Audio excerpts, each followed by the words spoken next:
This is Floss Weekly. I'm Doc Searls, and this week Jonathan Bennett and I are talking to Brian Fox, the creator of the Bash shell, and he's involved with Orchid and a whole bunch of other really cool things. We go into cryptocurrency and far more, and that is coming up next.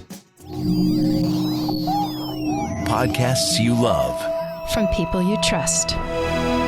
This is TWiT. This is Floss Weekly, episode 632, recorded Wednesday, June 2nd, 2021, from Bash to cryptocurrency. This episode of Floss Weekly is brought to you by Udacity. Gain in-demand tech skills in as little as 3 months with Udacity's part-time online tech courses. Visit udacity.com/twit and get 75% off any program with code TWIT75. Offer ends June 30th, 2021. And by Audible. Audible is the leading provider of spoken word entertainment. Delve into your next title on Audible with Audible Plus. New members can try Audible Plus for 30 days. Download the Audible app and get started with a free trial at audible.com/floss or text floss to 500-500. Hello again, and good morning, good evening, or good whatever it is, wherever you are.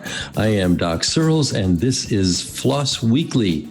I am joined today by Jonathan Bennett. There, Jonathan? There he is. Hey, Doc. I'm here this week. In his new lair, with two screens in the background. Yes. Yeah. Yeah. So, and you're still in Oklahoma somewhere. I imagine you're. Yeah, I am. I'm in Southwest Oklahoma. We were joking just before the show started. I'm not in the middle of nowhere, but the middle of nowhere is in Oklahoma. It's to the north of us. Conveniently located to nowhere.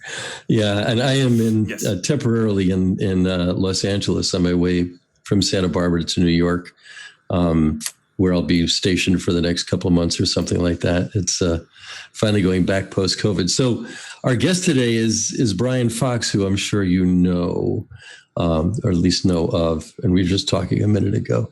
You're familiar with Brian's work, which is all. I'm definitely familiar with his work. You're probably using it at this very moment. Yes, I am actually. I think just about everybody is. We've all been touched by his work to at least some extent. I have to admit, I was not familiar with him. I don't think at all. Maybe just a name and a footnote somewhere before the show today. But he's had his hands in a lot of things over the years. We will correct that. Yeah. No, he's with the Bash shell, with the Free Software Foundation, and now with voting stuff, which I'll talk about shortly. But first, because I want to maximize the time we have on the show, I have to let you all know that this episode of Floss Weekly is brought to you by Udacity. Udacity offers a unique part-time online education program geared for those who are looking to take their tech knowledge to the next level with specialized and exciting content. Udacity offers the latest cutting-edge nano degree programs, many of which are not available anywhere else, such as AI, deep learning, flying car and autonomous flight engineer, intro to self-driving cars, machine learning engineer, and robotics software engineer. To create the course content, Udacity partners with industry leaders such as Microsoft, Google, IBM, AWS, and more, and selects team leads at top companies to be instructors. If you love learning and are always looking to know more new tech stuff, Udacity is for you. Udacity can help you master the latest tech skills and techniques. Courses are project-based with active learning that covers cutting-edge technology and lets you test your knowledge. Homework and projects are reviewed by qualified professionals. You have real human feedback and reviews with access to mentors 24/7.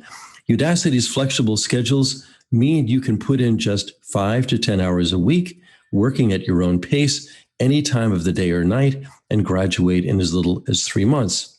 The World Economic Forum estimates that 75 million jobs will be replaced by automated processes within the next 3 years. Udacity prepares its students for the jobs of the future.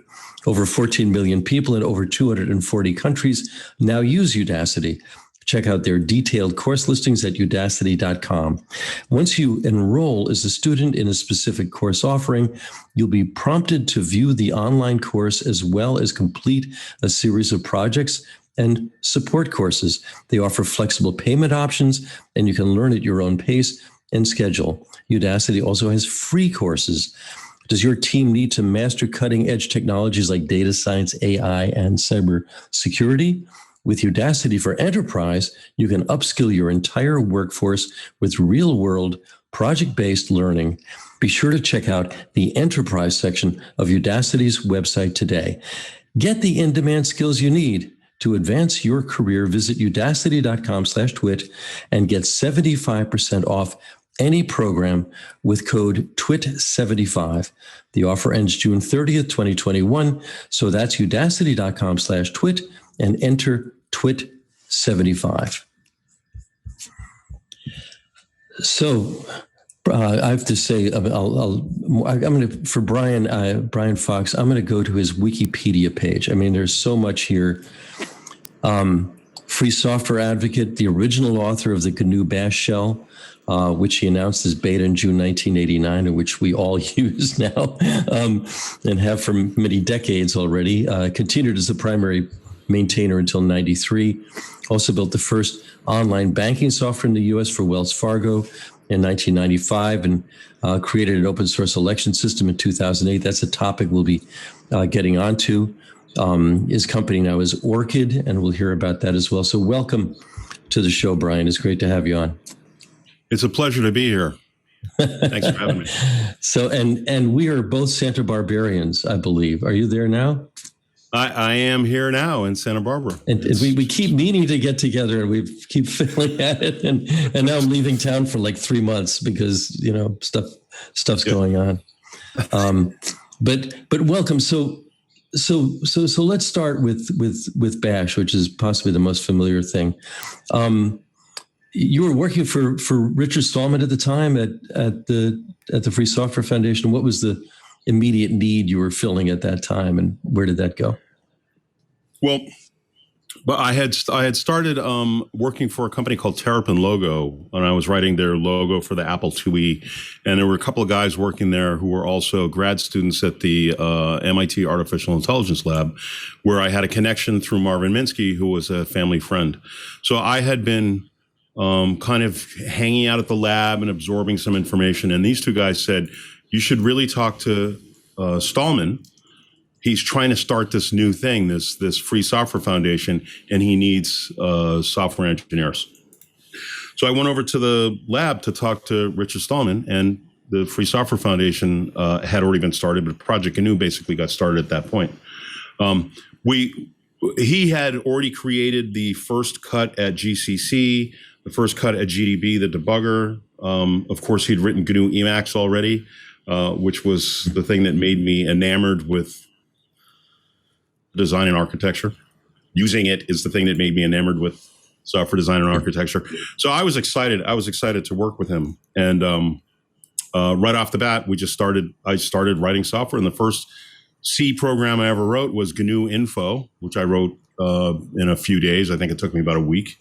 And then I wrote a compiler for that. And the very next thing was write the Bash shell. And because we needed full, complete free replacements for everything that existed in a free and open, to create a free and open Unix system. Bash, I'll jump in here. So I have had the unique experience of going back and using and trying to fix SCO Unix in the last few years. And one of the things I was struck by is how bad their terminal is compared to Bash on a modern Linux machine. And I'm curious some of the process of how it got to that point to where Bash was just so much better. But then also, were there some of those things that you at the start of it went, oh man, it would be great to have, for instance, command history and the ability to just, hit the up button to rerun commands. That's something I take for granted so much. And it's so useful. And when you get to a system that doesn't have it, you're just lost. And I'm curious what kind of the process was of some of these things that we take for granted now. Well, so it's interesting. I mean, the first thing I want to say is I was at the right place at the right time. I'm happy that the software I wrote is useful and continues to be useful for decades, which is, as any software engineer knows, just ridiculous. No piece of software lasts 30 years in any way, shape, or form. Right. So I'm extremely fortunate in that way. But I was also just lucky. I was the right guy at the right time in the world, and that's exciting. I like most other software developers, I like to scratch my own itch. I mean, this is the excitement of writing software, is that you get to take semantic information. Everything we look at in the world is just basically a bunch of symbolic information. And we're able to take that information as software engineers. We can take that information and morph it into something that we find informationally useful to us. So when I was working on the Bash shell, I had three things that I had to accomplish. The first one was it had to operate at least as well and as accurately as the existing Bourne shell that came out of Bell Labs. And that was easy to do because that program was very ad hoc. So when you try to create something that is systematically and architecturally beautiful, that was very interesting. I built something that worked beautifully, and then I'm like, oh yeah, but there's about 40,000 exceptions to that. The second thing was, that there was the Posix specification coming out, and I was asked, along with David Korn, to give input into the Posix specification. David Korn's input to the Posix specification, and I'm happy to chat with him about this at any time, was, hey, the Posix shell should just be what I built, the Korn shell. And my input was, hey, the Posix shell should actually satisfy the needs of the people who want to use it. And I was one of those people. So there was a bit of a struggle there, but that's how some of that stuff came about. And last but not least, there was no reason not to have high quality command line editing, repeatable processes, functions, all these kind of additions that made sense. As long as they didn't break the existing Bourne shell functionality, I wanted to make my shell more useful for me and for the people around me. So that's where some of the innovations came from. Yeah, it's interesting. You mentioned being at the right place at the right time. I'm sure a lot of the neat things in Bash, particularly in those early versions, was because you could so easily look back at the Bourne shell and the other things that had come before, and you could easily see, because they'd been around for a little while, you could easily see, well, here are the limitations. Here are the things that were ad hoc. Let's fix these things. So all my work was being done at the MIT Artificial Intelligence Lab, and the machine of choice was something at that time called the Catter, and then the Caditter. Those are Lisp jokes that I don't want to get into, and then eventually the symbolic Lisp machine. But these were these very comprehensive development environments in which all the software that went into creating the machine, including the microcode that the processor ran on, was available to you with just a mouse click. So you could kind of hover over a piece of text on the screen, click it, and find the source code that produced that, and then click on the commands in that source code and go all the way down to the microcode. And because there was this incredible interactive environment, I mean, the researchers at the AI lab had really done the hard parts of understanding user interface for that type of thing. And this all stems from Palo Alto, Xerox PARC. That's the stuff that I said, well, we need this in our Unix systems, because Unix systems were horrible. I mean, I still don't understand the idea of leaving vowels out of command words. It doesn't make any sense to me. Until I wrote the help command in Bash, there was no such thing as a help command in Unix. There was just the man command. Those bytes are expensive. You got to save every byte. Super important. Nobody wants to type LIST when they can type LS, So anyway. I'm curious what you think about some of the newer shells that exist out there. Over on we have a dedicated Linux show that runs over in the Discord, and we talked about this 3 or 4 weeks ago now. There's things out there like ZSH, Fish, and then some other really obscure shells. I'm curious, do you think, is it time for people to move away from Bash into one of these more modern ones, or do you see another 20 or 30 years of Bash in our future?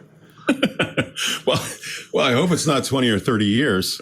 I mean, I can tell you, I'm very, very excited about this. People say, well, how did you get to be so famous? I said, it was easy. You at 27, you write a piece of software and then you just wait 30 years. That's how that works.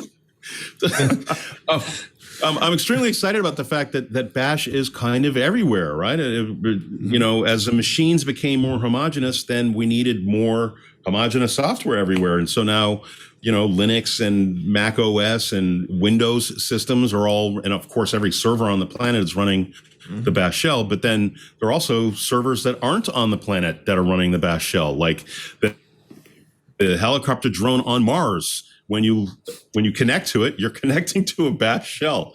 So my software runs all over the planet and on other planets. That's pretty good. Yes, we've joked about that quite a bit. The Earth is not enough. We must take over the solar system.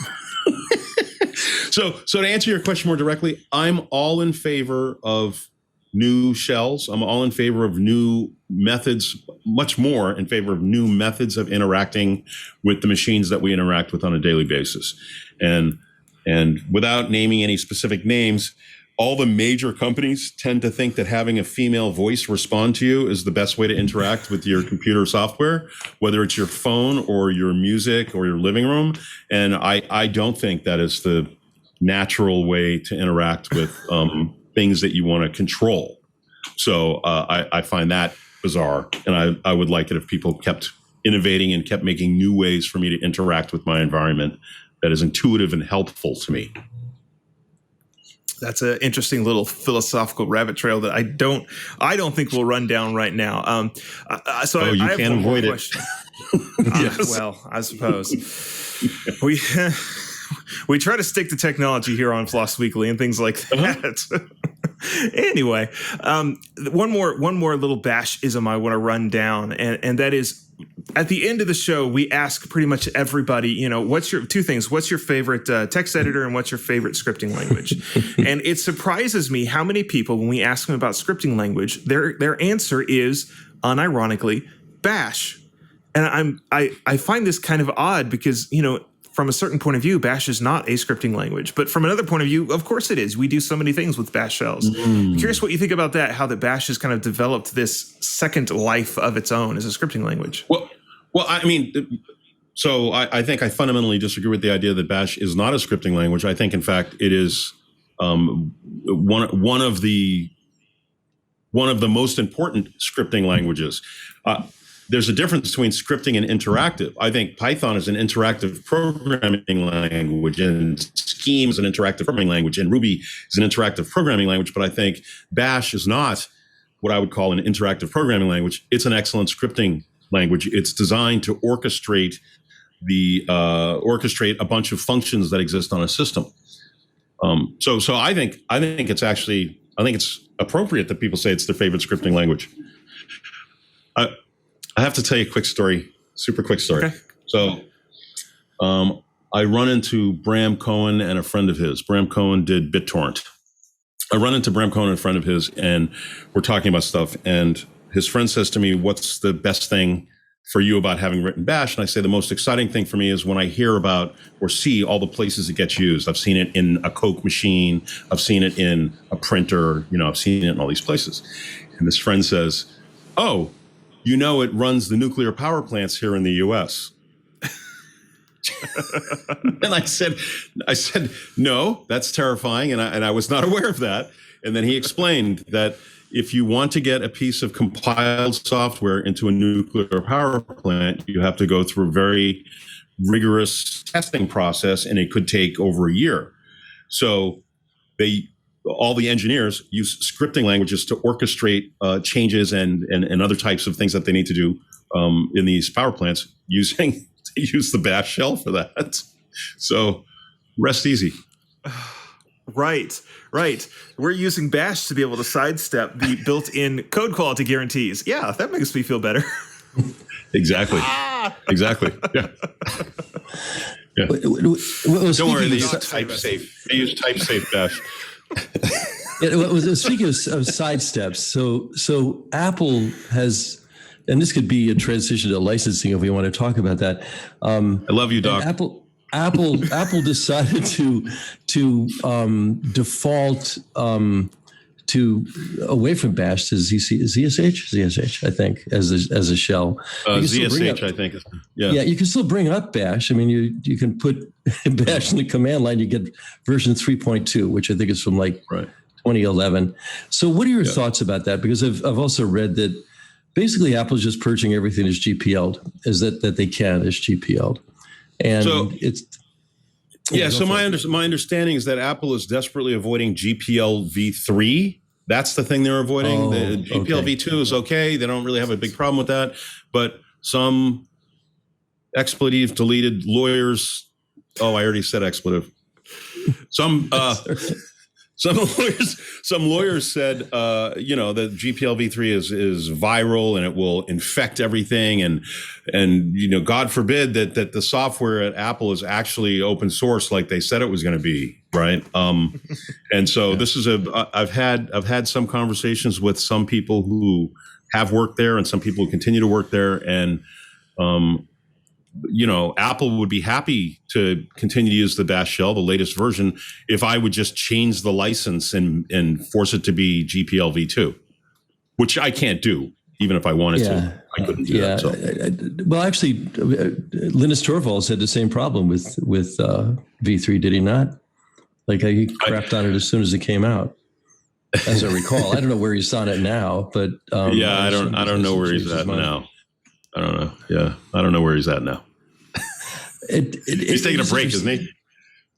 Is he? I don't think so. No, he's back. Is he back now? He took a break for a couple of months, but he's been back for I think almost a year now. He's back. The benevolent dictator for life has returned. I know. I check in on the list every once in a while to see where that's at. He's usually being very stern with somebody about something, so I imagine he's there. But I'm wondering, in a sort of a larger sense, it's bothered me for a long time. I think it bothers a lot of people that the advantages of the GPL in bringing a kind of stability to the world and to guaranteeing freedoms of various kinds is not well understood or appreciated.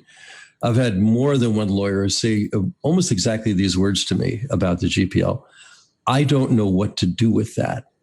And so I'm wondering what your thoughts are about it, because it seems to me like, geez, 40 years into this thing or whatever it's been, it's still not clear. And I think there are, I don't want to jump ahead of things because I have another question about that. Go ahead. I have very, very strong feelings about this. So I try to be very careful about the words I choose. Otherwise, I would just be ranting. So, yes. First of all, I agree with you 100%. I think that it's insane that people do not understand the true value that free and open source software has brought to the lives of essentially everyone on this planet. The vast majority of technology advancements we're using are enabled through the use of free software, which if it didn't exist, we wouldn't have gotten there. I think there's this tremendous misconception on the part of proprietary companies where they think that the software is actually the thing that is of value that they're offering people.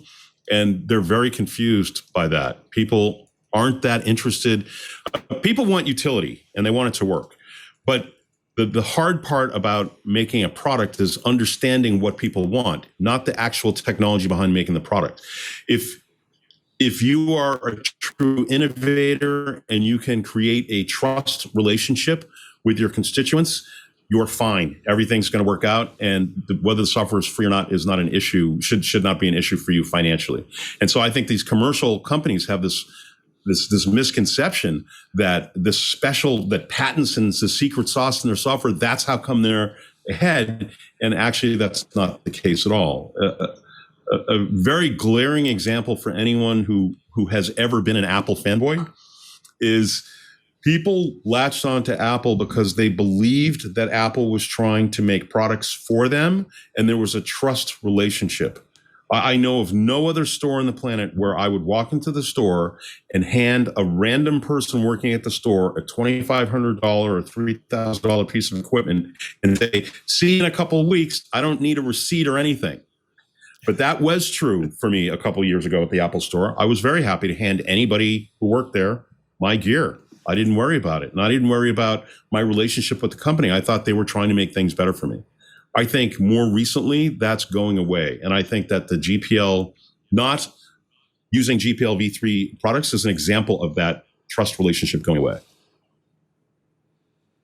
I felt that there's an allied issue right now, which is and Cory Doctorow has been making a big deal about it. One is not only the move away from general purpose computing, that you could get some random, white box and put Linux on it and you're fine, or some old Windows box or even a new Windows box, put Linux on it, make it run. This is move away from general purpose. It also the right to repair. Right to repair is suddenly a thing. And I think that's a critical thing. We should be able to fix our own stuff if we have to. And more stuff is getting locked up. And I think for Apple, maybe, and maybe some of the other bigs have gone in the same direction. It's the move to the phone, and the phone is much more of a closed box, and it's much more of a, the trust you were talking about is you have to trust this company with this extension of your life that you carry in your pocket or your purse everywhere you go. And that is far more closed and proprietary than your computer was. And I think that's kind of infected the mentality inside the company. Well, Yes, I agree. I agree with your assessment 100%. And it's very dangerous. The idea that a single organization, a centralized location, can hold on to a large amount of data related specifically to me, but also related to large numbers of individuals all over the planet. There is a danger inherent in that. No matter how nice the organization is, no matter what the intentions of that organization are, there are evil people who may hack that organization because now you've put all your coins into that one safe with a big sign on it that says, here's all the coins, come get them. And so somebody might come and get them. And this is my segue into privacy and into the Orchid network, if you will. This is kind of my pet peeve with the way networking works now. It used to be, as you know, Doc, that we all ran our own computers. And if I wanted to send a message to Doc Searls, I might have to send it through 5 other friends. And my addressing said, go to Bob's house, then go to Carol's house, and then you can go to Doc's house and give him the message. And that was the epitome of peer-to-peer decentralized computing. And I was able to trust the specific people I knew or the specific providers of this service that I knew.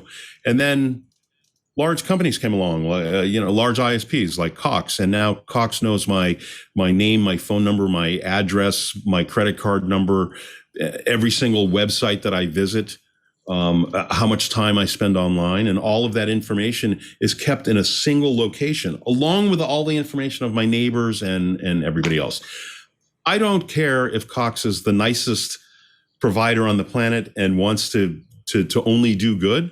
They have now collected all this information in a place that it can be stolen from. And if we just look at what's happened to, for example, credit card breaches over the last 5 years, I can't imagine there's a person on this planet who hasn't had their information essentially stolen by an evil conglomerate. So we need decentralization, and we need a way to not have all that information, and we need it stored in a single location, and we need anonymity and privacy.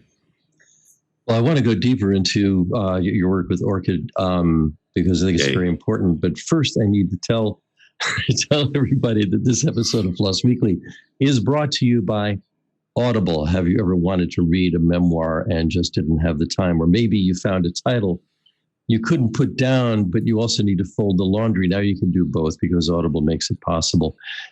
When you're driving, cooking, cleaning your house, or just relaxing, you can listen to amazing audio files with Audible.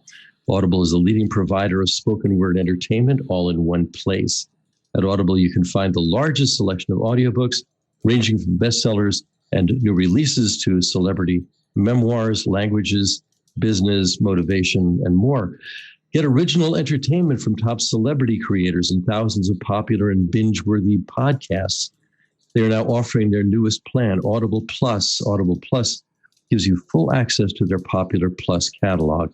Audible Plus is all about giving members a chance to listen to and discover new favorites and explore different formats like exclusive Words Plus music series or a podcast you never considered before, even theatrical performances. You can listen all you want to thousands and thousands of popular audiobooks, original entertainment, and podcasts, including ad-free versions of your favorite shows and exclusive series. They're all available to download or stream, so you can listen anywhere, anytime, on any device, and never lose your spot. To use your Audible membership, you'll need to download the Audible app. The Audible app is free and can be installed on all smartphones and tablets. And by the way, I just gave my granddaughter a year's subscription to Audible, quite aside from the sponsorship here. So that's my testimony about Audible. Listening to Audible will make you feel inspired, connected, and it's available in an all-in-one app. Audible Plus is your playlist for life. What are you waiting for? Delve into your next title on Audible with Audible Plus. New members can try Audible Plus for 30 days. Download the Audible app and get started with a free trial at audible.com/floss or text floss to 500-500. That's AUDIBLE.com/floss or text floss to 500-500 to start your free trial today. So I want to ask about Orchid because you're doing some great work there. Give us the background on what got you into it and where we're going.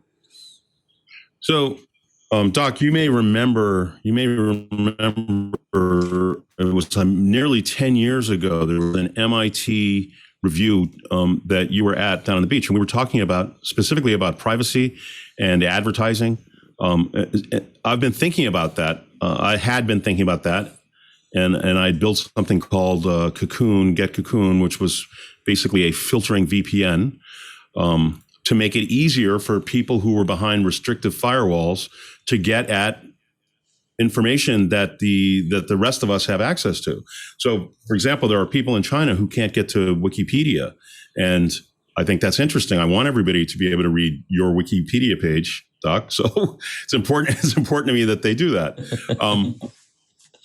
So the key was, how do we get past this? How do we get past the Great Firewall of China? Well, that is one of the biggest IT projects on the planet. They put they've put many billions of dollars into the Great Firewall of China, and it's quite a technology marvel. So I was thinking there must be ways for us to get past it, and it turns out that if we're using direct peer-to-peer communications, and we have a way to do what we call bandwidth smuggling, basically make the traffic look like something else, something that might be allowed, for example, video traffic or WebRTC, then there's a chance for us to punch through the firewall and then do something with the traffic. Couple that with the idea that you have a nation state that's trying to prevent their citizens from seeing certain information. They're trying to censor them from seeing information. And that means that we want to reduce surveillance. So now we need anonymity and privacy. Pardon me. So there are ways to build networks that do that. And Tor was kind of an example, but the way they approached it did not lend itself to large amounts of decentralization. And I thought in 2017, hey, we could do a bunch of peer-to-peer communication with bandwidth smuggling that would allow people to connect. It's basically a network that lays on top of the physical infrastructure of the internet. We have a virtual network, an overlay network. We could do that, and we can also make it be anonymous and surveillance-free with some interesting shenanigans. But how can we get people to participate in this network? Because that's what a network is. It's a large number of people participating. And then we thought, well, the right way to do this is to incentivize people. So somebody, for example, again in China, wants to get to Wikipedia, maybe they pay for that service, and then the peers that help them get there, they get paid. And the best way to do that would be with a cryptocurrency. So in 2017, I drew a picture of a network on a whiteboard here in my office, in February of 2017, and then by May of 2017, we had raised money from the institutional investors such as Sequoia, Andreessen Horowitz, and so forth.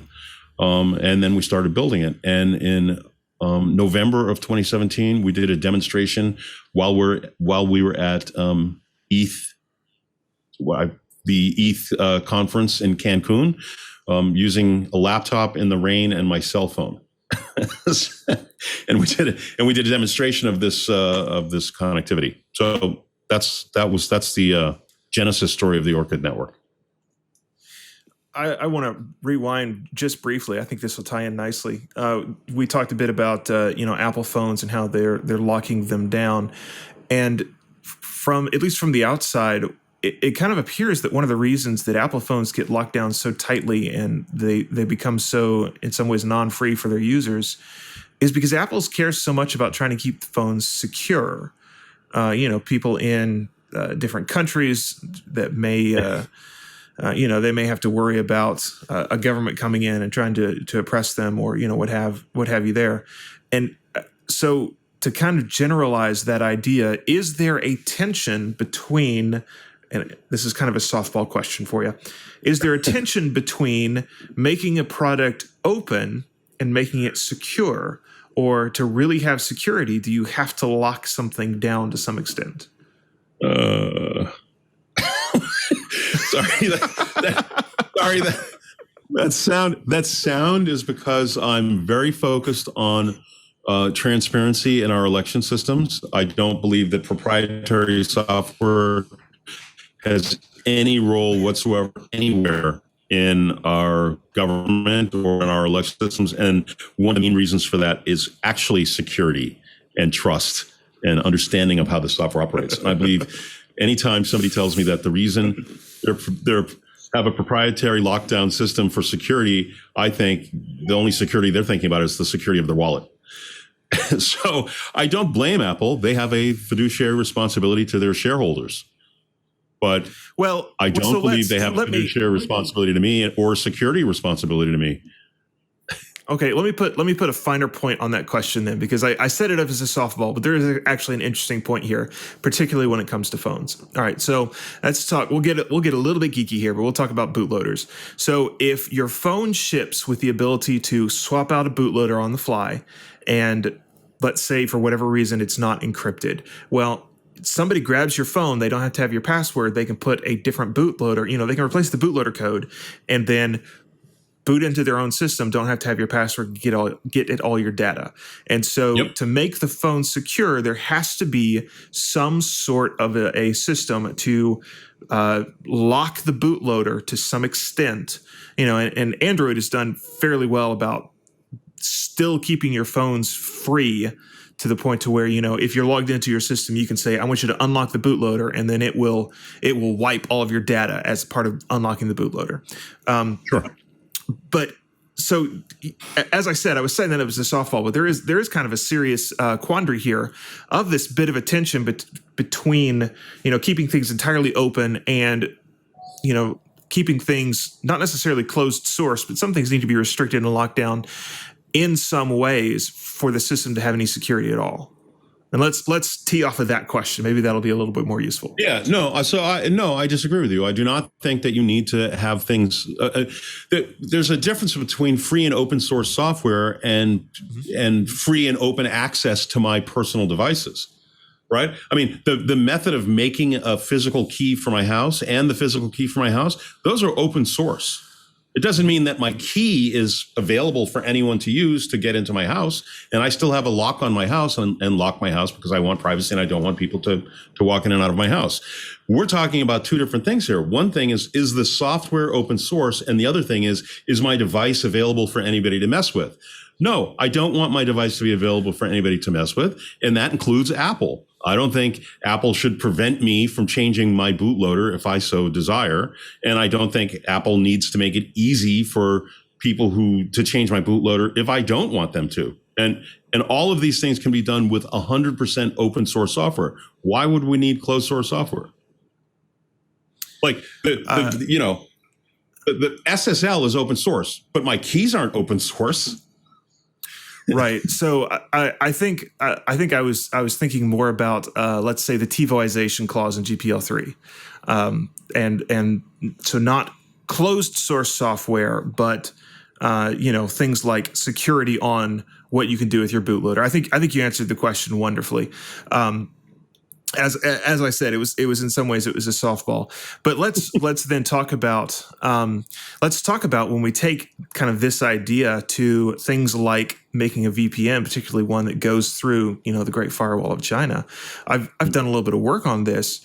One of the interesting things that the Chinese will do is if they see network traffic that they think might possibly be a VPN, they will then try to connect to the endpoints that TCP or UDP connection was talking to. And if they find a Tor node or an OpenVPN node on the other side, they add that IP address to their block list. And so I'm curious, what kind of things do you guys do to avoid that problem? Well, so the end goal is to have large enough numbers of people on the network and a mechanism for shifting endpoint connections, for shifting the information about where the endpoints are, to overcome an attack that a nation state might make on the actual overlay network. Are we there yet? No, not yet. As far as I know, I can't actually tell you the answer to that, but I can tell you, like, we know, we can see how many coins essentially get utilized. We can't see who's utilizing them or what's happening with them. We can only kind of tell what's happening with our network by looking at the volume of coins run through a contract. So that it's very, you know what I mean? Like, so I don't know the exact number of people using our network. I know it's not where I want it to be. I want it to be hundreds of millions, and I'm certain it's not hundreds of millions yet. So right? I'm still curious. Sorry. So the design is, as we increase the number of nodes, the type of attack you're talking about becomes meaningless. I can be a bad guy and compromise a node, but then that node ends up behaving differently as it moves traffic. I mean, the guy I don't know how to explain this. I can block a connection to a specific node. And if I'm the Great Firewall of China, I can block connection to a specific node. But unless I block access to the internet as a whole, I won't be able to block access to hundreds of millions of nodes that are constantly changing, popping up and going away. So what is the mechanism that allow you guys to essentially run a node on everybody's home computer and everybody's website? Is it just you trying to get that much traction? Yeah, the goal is to have that much traction, which, I don't want to.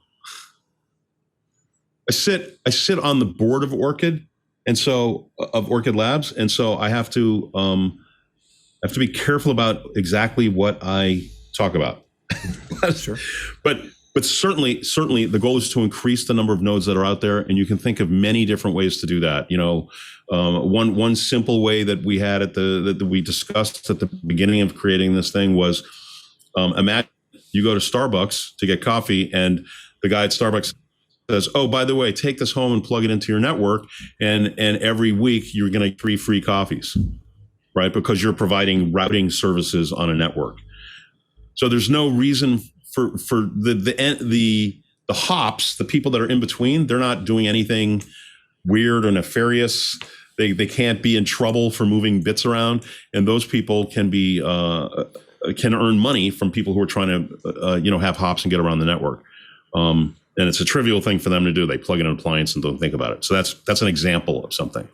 I'm also an advisor to a cache.network. They make a device called the Super Mini, which is designed to run various blockchains on a little device that you plug in at your house.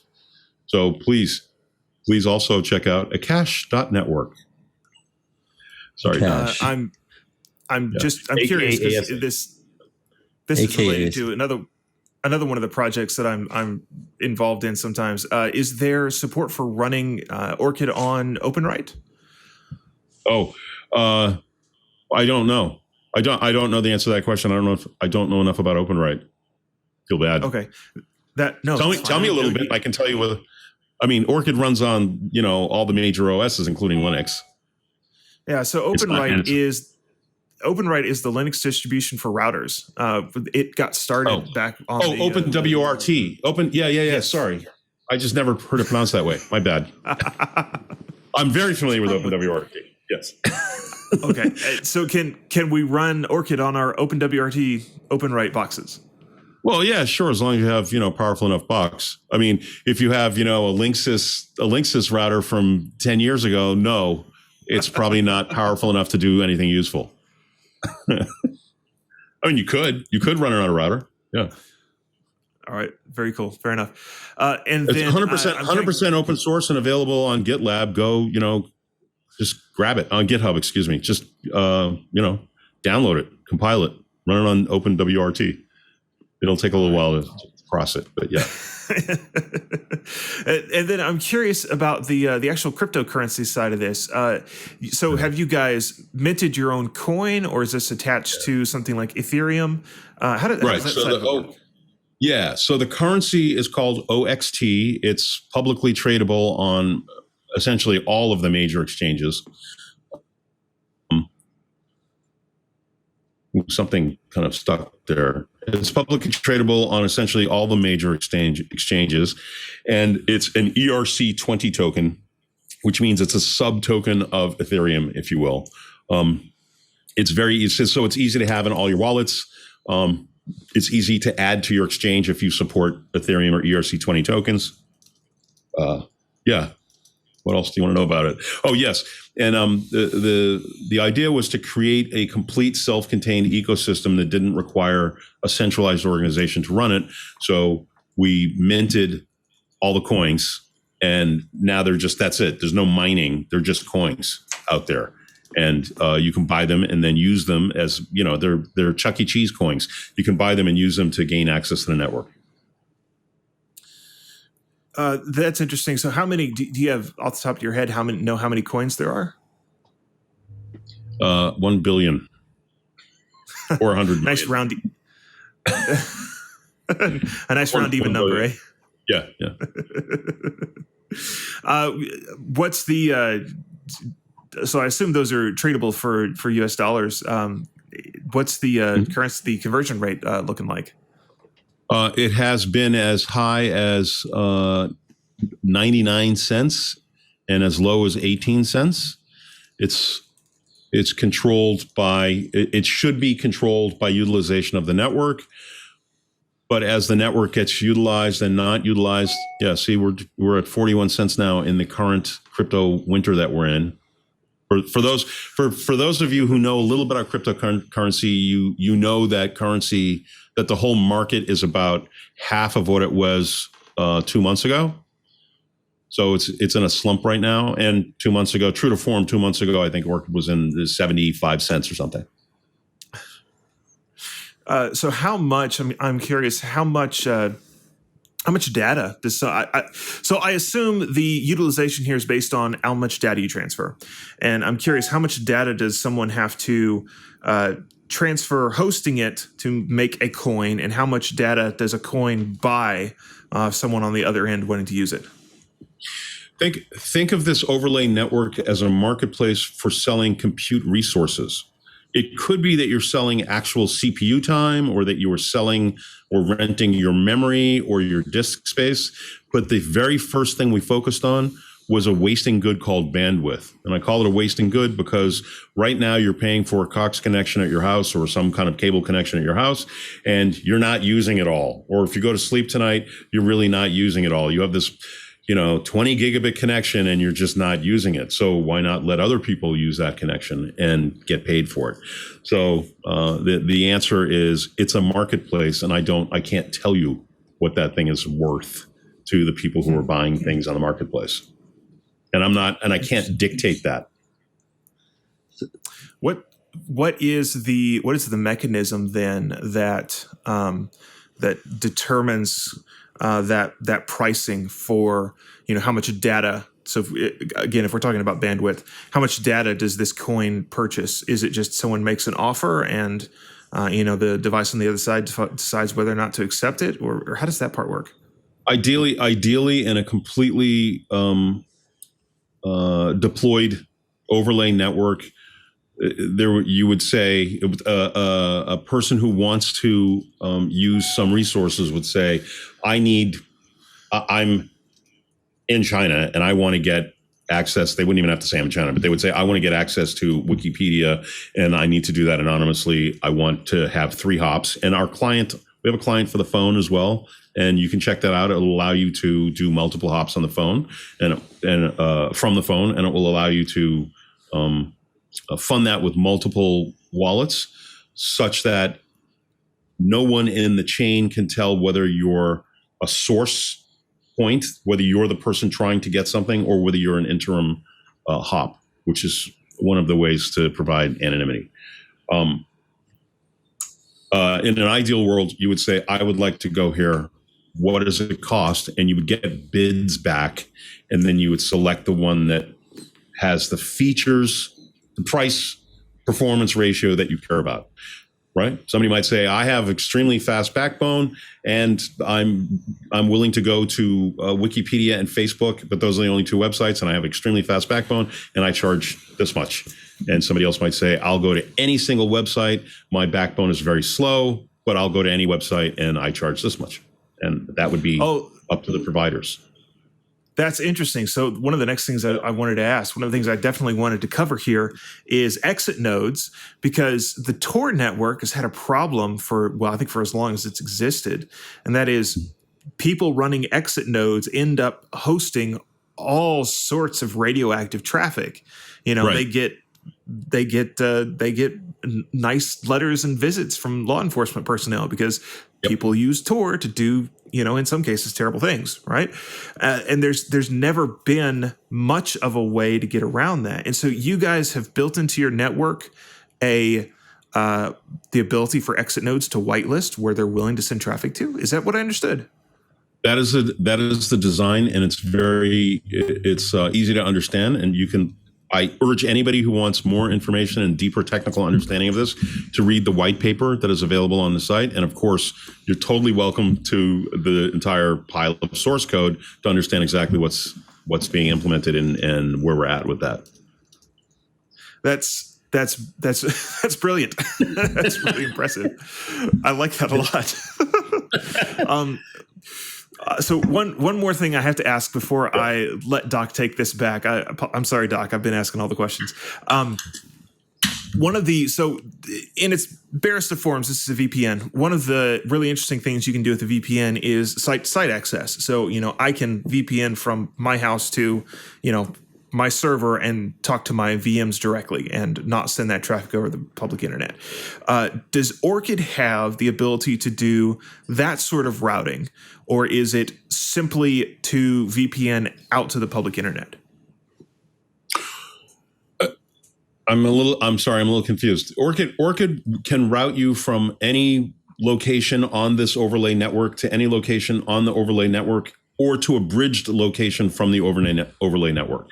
So if you as a Orchid node provider say, I would like to provide exit node abilities, then somebody can go through you and exit to the internet.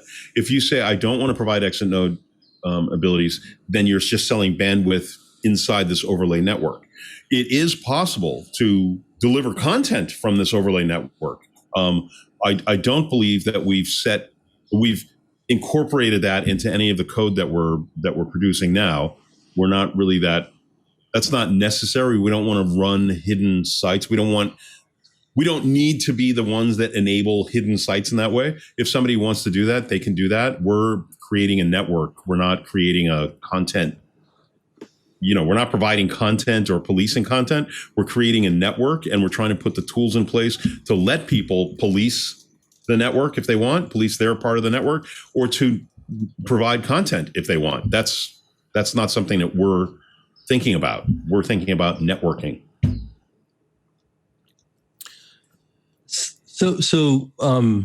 We don't have much time left, and I have a whole bunch of questions. But I think so. We've already answered some of the questions that we generally close with, about scripting language and so forth.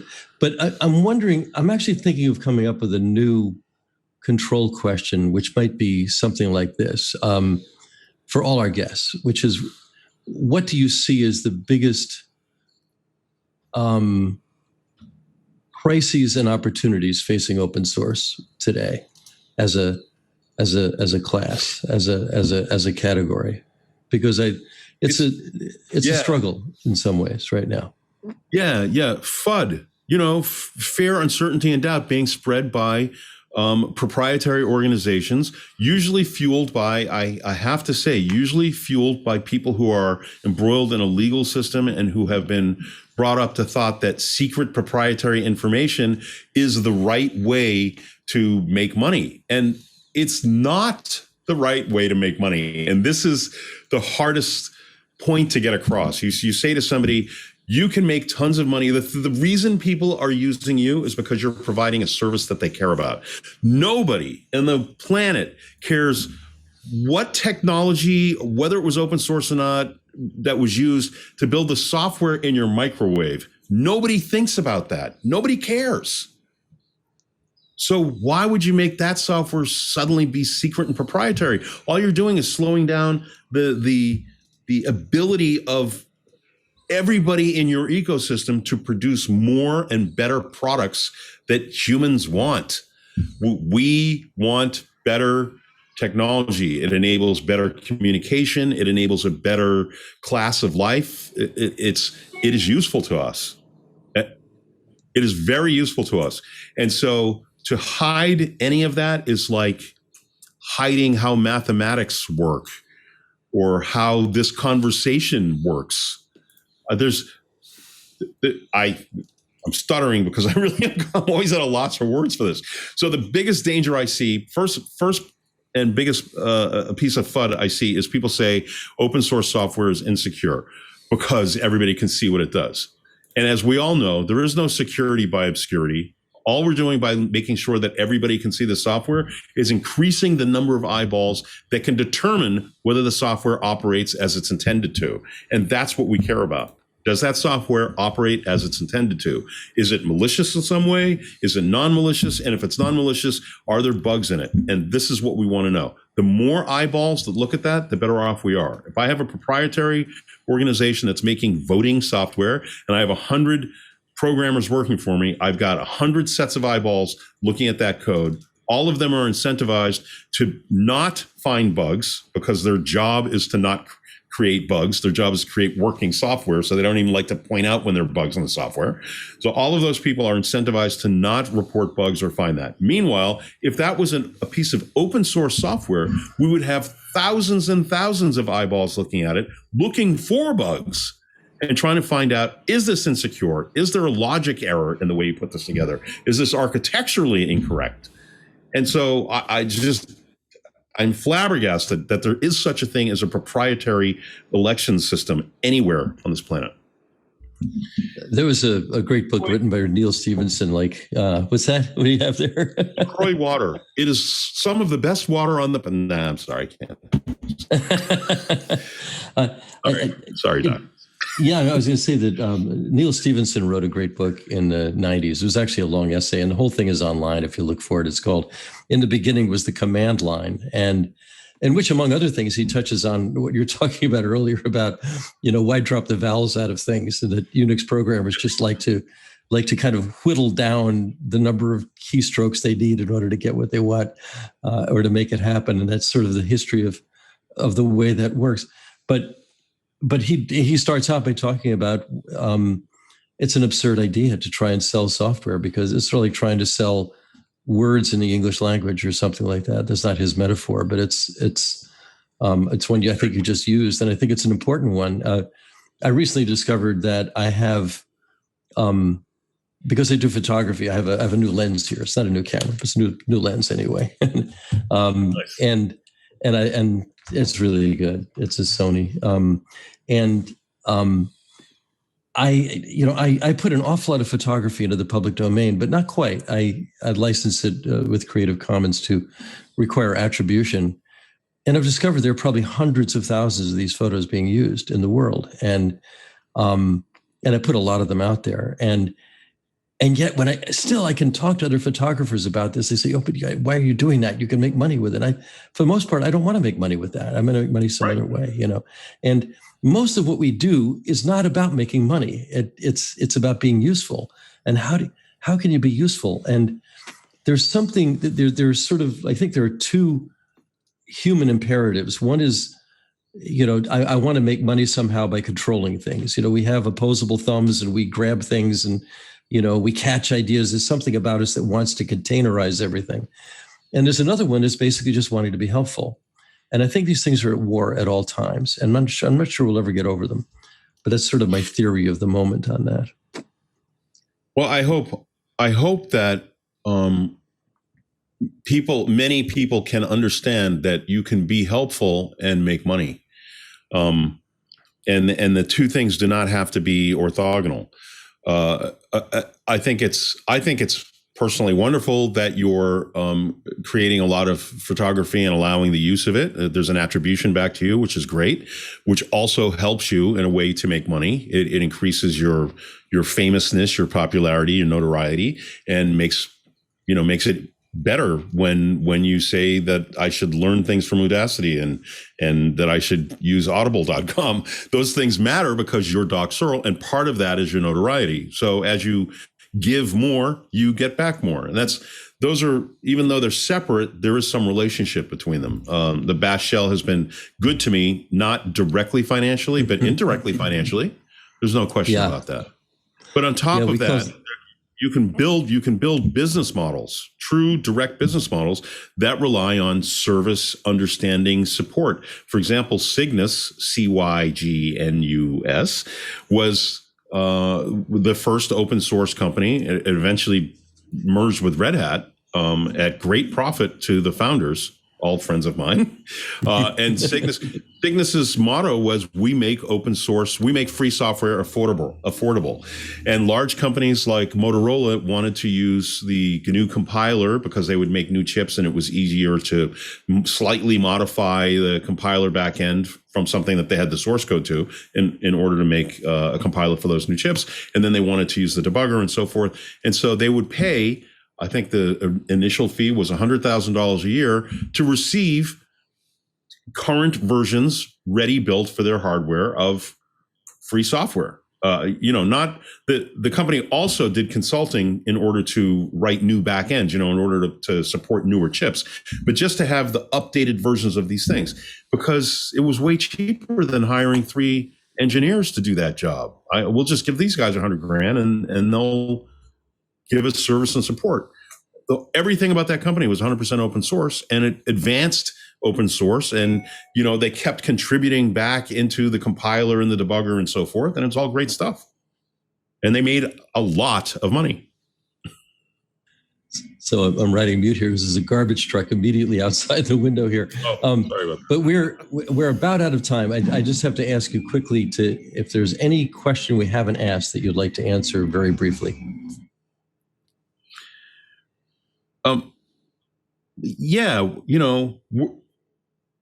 Why is it that software is the thing that we focus on when we talk about open source? And I think, Doc, you touched on that when you were talking about the Creative Commons. But I think that open source is the embodiment of the sharing of ideas and philosophy among human beings. And I think that is essentially the only thing we really have of value on this planet, is this exchange of ideas and information. People talk about technology like it matters. I'm looking at you over a video and audio connection, and there's little bits on the screen doing this. But if I look deep, all I see is a number in a memory location. And if I look even deeper, all I see is electricity either flowing or not flowing. And it is the human thing that provides meaning to that and turns these little bits into ideas, consumable ideas, and communication and conversation. So I see open source as an enabling force for the sharing of ideas and philosophies. Well, that is fantastic. That's a great answer and a great question and a great answer. And I have to thank you for being on the show. It took too long to get you on here, and we'll not make it as long next time. This has been really great. I guess I'll see you in 3 months when you get back to town. Yeah, they'll definitely have to do that. So thanks a lot for being with us. Thank you very much. It was wonderful to be here. Yeah, agree. And so, Jonathan, how was that for you? Brian is a neat guy, fun to talk to. In fact, the chat has pointed this out too. He's one of the most fun guests we've had in a long time. But we covered a lot there, and I think there was a lot that we could have still mined if we had a little bit longer to talk to him. Yeah, there's a lot. I would have loved to go further into not just the crypto side of the VPN thing, but what are actually the first costs of doing a VPN? Like I've noticed that all the other VPNs have started to go up in price. At least that's something I've noticed. Maybe I'm wrong about that, but and also how do you get people to come to cryptocurrency? I mean, I made a mistake by not getting into it on day 2 when I was tempted because it looked too complicated, and now I've been regretting it ever since, and I still haven't. So it's kind of an interesting question. Yeah, I think a lot of us that are in technology have kind of kicked ourselves over the years because we saw Bitcoin back, 5 years ago when it was a couple of bucks a piece, and we went, so for me it was like $50 or $100 a piece when I first became aware of it, and I was like, oh, that's cool. I wish I had a little bit of spare cash I could put into that. Yeah. I really wish I had now. So yeah, well, maybe now's a good time that it's down. Yeah, I'm busy. So what? Yeah, go ahead. I was just going to say, so something we talked about there at the end about making money with open source and all of that. It's interesting. I was just kind of thinking as you guys were talking about that.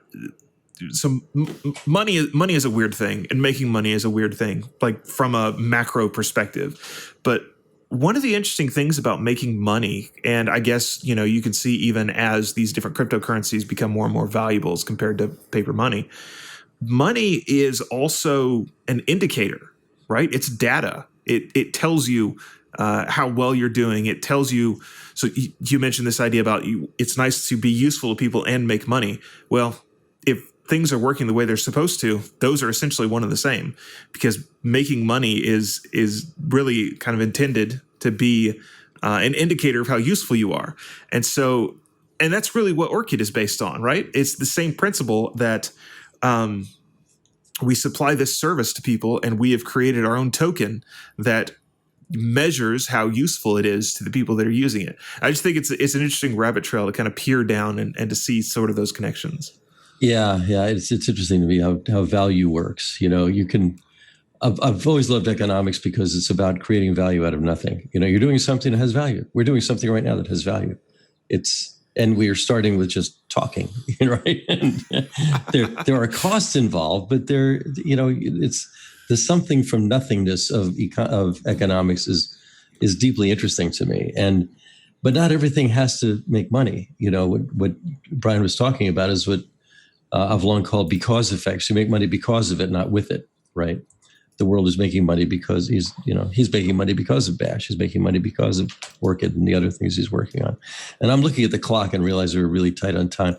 So what would you like to plug before we get off? And as always, and I know what it's going to be, but do it anyway. Yep, I've got 2 things to plug. The first is hackaday.com. Every Friday morning, go and catch my security column. We're going to be talking about meat packing and ransomware this week, and a few other interesting things. Maybe some stories that have been a little overblown, but that's all right. And then the second thing that I'll plug is TWiT.tv. The TWiT network has a Discord channel, and it's for subscribers only, which kind of helps the quality over there. And we have a Linux show that runs every Saturday afternoon.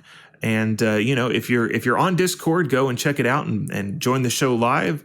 And if you're not, well, why have you not gotten on TWiT's Discord yet? Come and join us. Excellent. Well, thanks so much. This has been fantastic. And see everybody next week. I'm not looking at who the guest is next week. I'm sure it's a good one. I always do that. But anyway, I'm Doc Searls. This is FLOSS Weekly. We'll see you next week. You know what's fun? Android.